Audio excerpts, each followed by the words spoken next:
سب سے پہلے ہم نے اپنے اس معزز مہمان کو وقت دینا ہے، اس لیے کم از کم ماہ رمضان میں ہم اپنا ایک نظام الاوقات مرتب کریں اور جتنے بھی غیر ضروری کام ہیں ان کو مکمل طور پر سکپ کریں، اور جو بہت زیادہ ضروری ہیں جتنا ہو سکے ان کو بالکل محدود کریں۔ نمبر 2، پورے ماہ رمضان میں مرد حضرات مسجد میں باجماعت نماز کا اہتمام کریں اور خواتین گھروں میں اس کی پابندی کریں۔ نمبر 3، پورے ماہ رمضان کے پورے روزے رکھنے ہیں۔ نمبر 4، پورے ماہ رمضان میں پوری نماز تراویح میں پورا قرآن پاک سننا یا سنانا ہے۔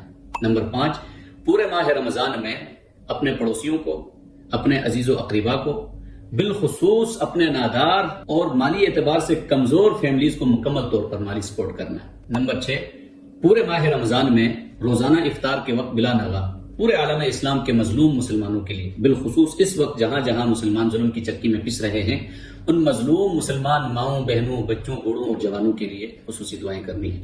نمبر 7، پورے ماہ رمضان میں اپنے مرحومین کے لیے، بالخصوص اپنے مرحوم والدین اور اپنے عزیز و اقربا کے لیے، اور اسی طرح مجبور و لاچار لوگوں کے لیے، گھروں اور ہسپتالوں میں موجود بیماروں کے لیے، تنگ دست اور بے روزگار افراد کے لیے، اور اپنے وطن سے دور پردیس میں رہنے والے اپنے بھائیوں کے لیے خصوصی دعائیں کرنی ہیں۔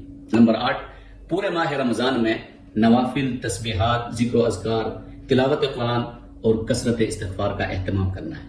نمبر 9، پورے ماہ رمضان میں بد نظری، بد کلامی، بدکاری، بد دیانتی، جھوٹ، فریب، دھوکہ، رشوت، چوری، کرپشن، سودی لین دین، حرام خوری اور شراب نوشی جیسے سنگین جرائم سے مکمل طور پر اجتناب کرنا ہے۔